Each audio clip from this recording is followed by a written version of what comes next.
Looks so good. Yeah, not edible anymore, but there you go. Are we gonna need this? Because I feel awkward. Whose idea was that? Yeah, now you're just Hold on. holding a knife. Real quickly, show of hands. Who here needs a piece of cake? Okay, cut this into 2,200 pieces. There's a little bit of wax in it, so Some of you get some of our shoe because of the candle. don't hand a butcher knife to anybody. I know, this is very awkward. So a lot of y'all ask about like pranks we do to incoming directors. So I was just gonna say something. We have an incoming director, and I have a great idea for a prank. Oh, I just hey. can't think of it. That's a great idea. But I know I have a knife, and I know there's a director right here, so maybe we should just stab him, yeah? No, Or circumcise him? Female circumcision? that's a great idea. Just kidding, you probably don't want this. This is a mistake for me to come out. So I'm gonna just step aside and figure out what Misha's doing. All right. Nope. All right, so we're just gonna pass around the cake and you guys can enjoy it amongst yourselves. Good luck. There's some forks and plates coming too. Yeah. We don't want to, if you have a cold or fever or something like that, lick your fork off very carefully before handing it on to somebody else, okay?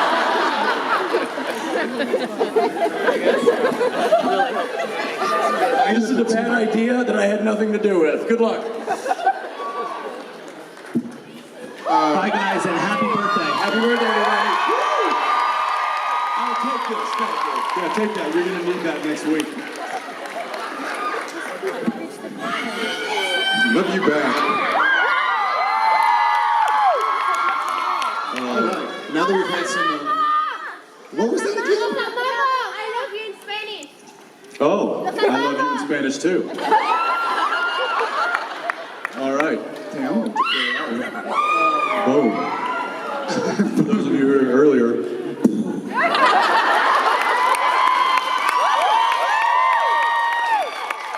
for those of you who weren't, they'll fill you in.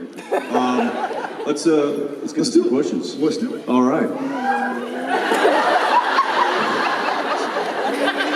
So we're gonna. I'll just follow your lead. Okay, let's go ahead and start over there.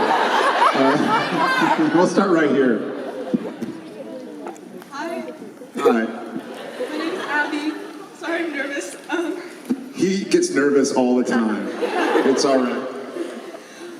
Well, since I've decided to pursue acting as a career, what was the moment that you realized that you wanted to be an actor, and how long did it take for y'all to become your own definition of successful?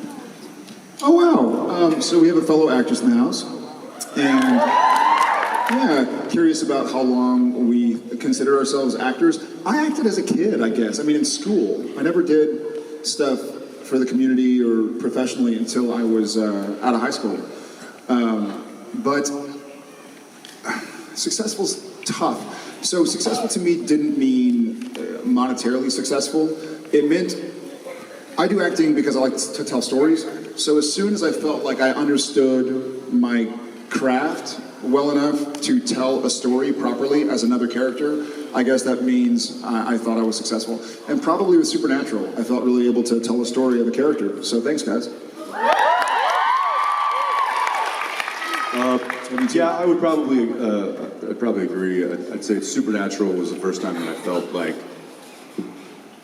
that I'd had success doing what I do. I think before that, we were both just working actors, which, and a lot of people, you know, in the world of acting and in like the Screen Actors Guild, there's a lot of people that would love just to be working actors.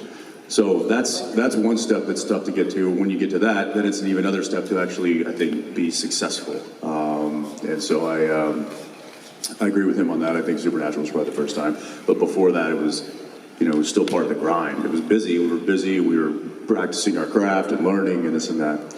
And then I didn't really do as much in school or anything like that. I did a little bit, but it wasn't something He did I was... musicals. I did a musical. One. And it was because me and some guys from the baseball team thought it'd be a good idea to go try out for the senior musical, and I didn't expect to get the lead. Next thing I know, I'm up there singing with people who are like all-state choir and, you know, go off on singing competitions. And I'm like, I don't even know how to read music. What? I have a nice voice? That's very sweet of you. Thank you. Well, yeah. Take it easy. You know it, sister. So anyway, it was more of something that that just kind of happened naturally for me. I kind of found myself intrigued and gave it a shot, and then kind of when I decided to commit to it, I really committed to it, and I think that's probably why I was able to gain a working status and then a successful status, because I truly committed to it and I worked hard. Yeah. Thanks. Hey there. If you could marry any fictional character, who would it be and why? I did marry a fictional character.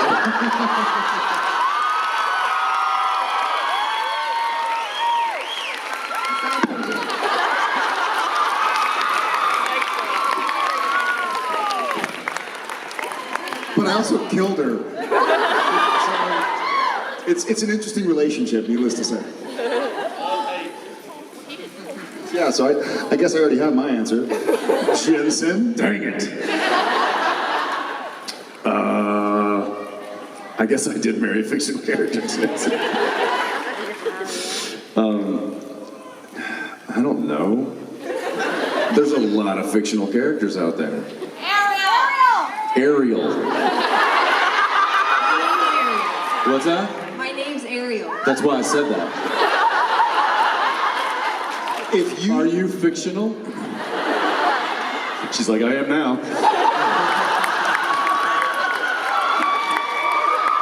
Hey Ariel, if you could marry a fictional character, who would it be? Well, I'm just saying, do we have a match made in fictional heaven? aside from Supernatural, I would say Percy Jackson. But if it was on Supernatural, I would have to say Sam Winchester.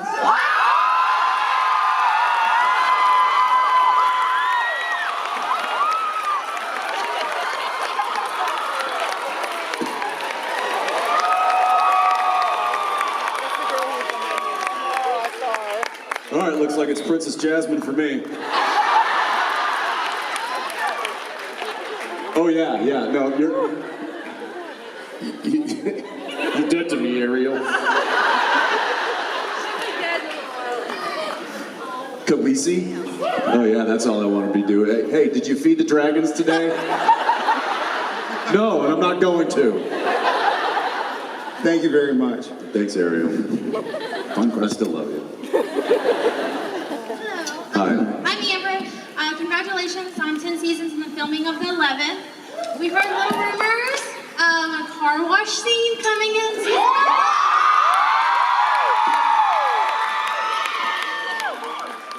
Can we get up? What? A car wash scene?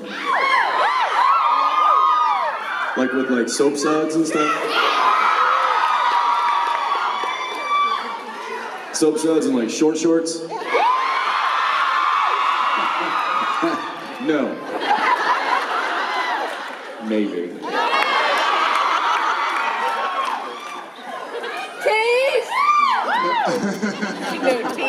Most of it You can was... tell this story, Jared, if you'd like. Okay. I plead the fifth. So, there is a car wash scene in the Men of Letters garage. The car washing is going on as I get to the scene, and I admittedly hadn't really said hi to Jensen that morning yet.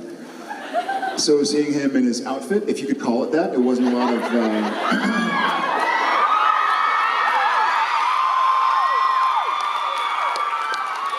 It was more inner thigh than I cared to see.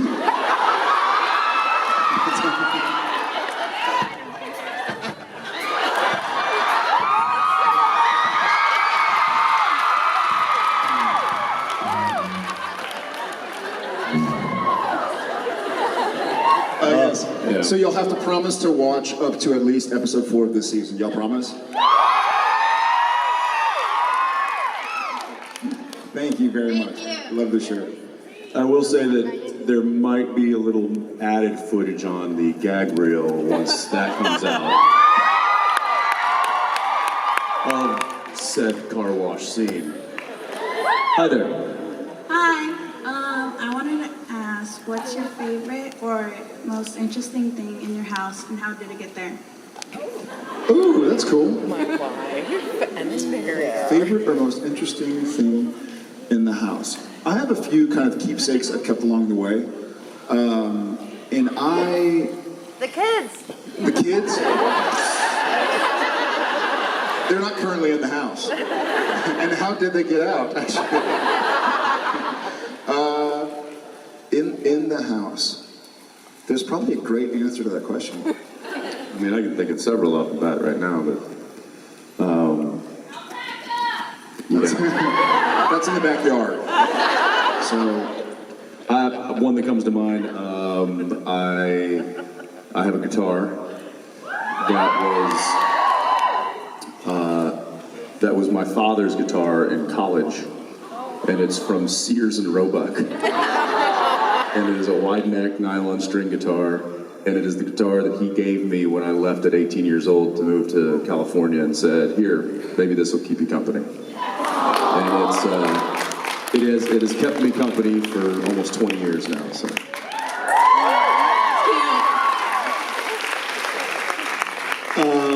I have the very first call sheet of any professional job I did, which was not Gilmore Girls. It was actually a pilot I did as a senior in high school, and I kept that call sheet from my very first day of work. And I have it in my filing cabinet in my office, and it's just something special. It's kind of the beginning. Don't you frame it. I might. I also Put it up and like. Yeah, I have some cool like John Moore, who directed Flight of the Phoenix. My character had a red cap on, and he framed it with a quote cut out of the script that my character said. So it's kind of cool. One of these days, I'll get around to kind of putting everything in proper frames. But yeah.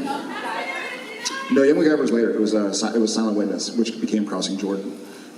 But yeah, so cool stuff. I'll tweet a picture of it sometime. Thank you. Thank you.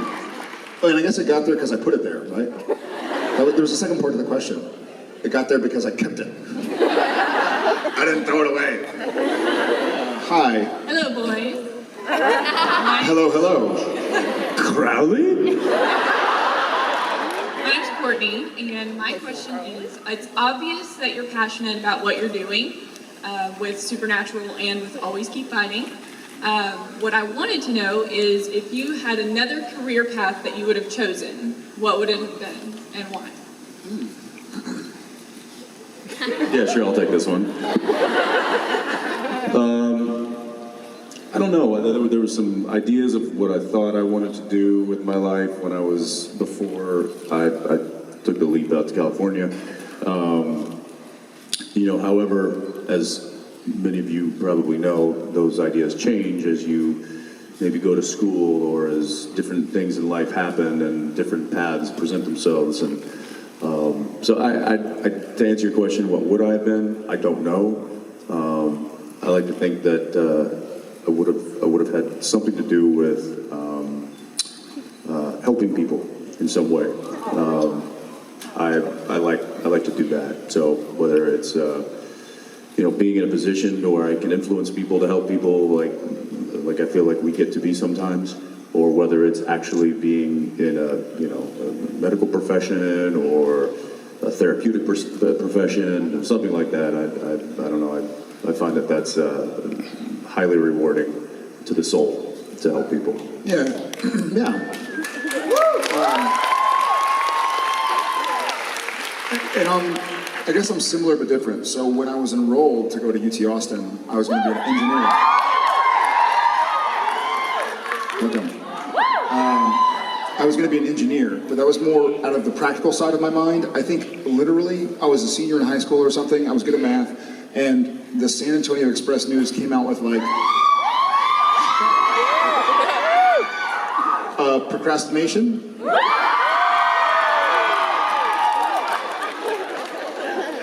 It came out. Volcanoes? it came out with like It's like buttons. Procrastination. No, that one works. Volcanoes. Yes. Jared with a shirt off.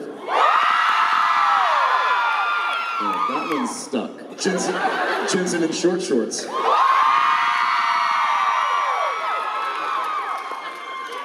I think I would have been a teacher. We digress. I would have loved to have been a teacher. Same thing. Yeah.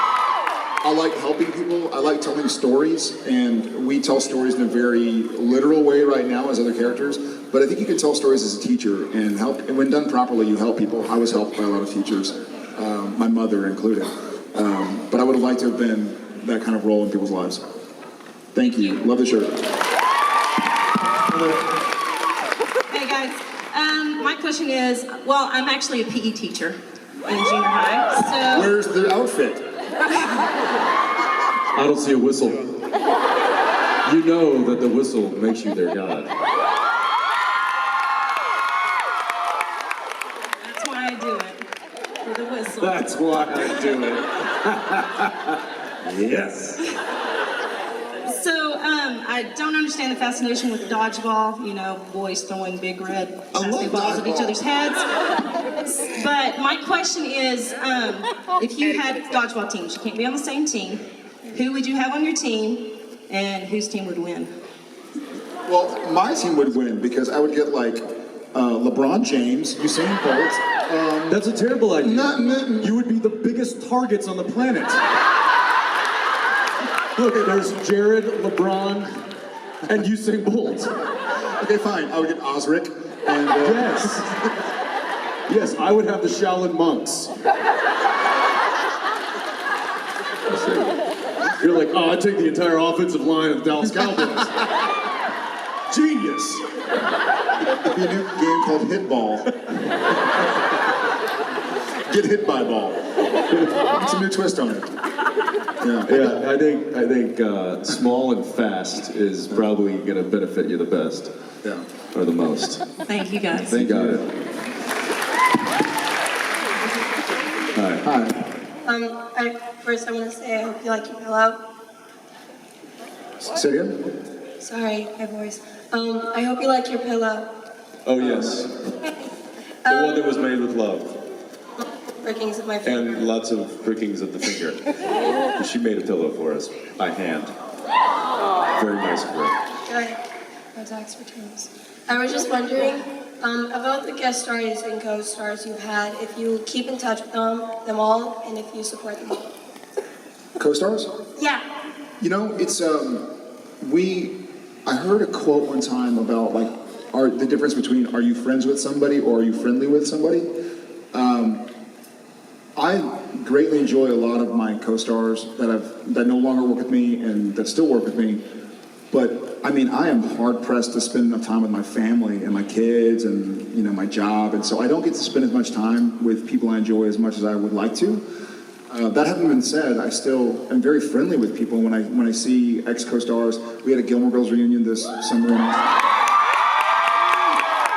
So seeing many somebodies that I hadn't seen for some in 10 years or 7 years or 5 years, it's great. It's great to see them, but my alarm is going off at 6 o'clock in the morning and it sounds like this: Daddy, Daddy, Daddy. So that's that's just never mind.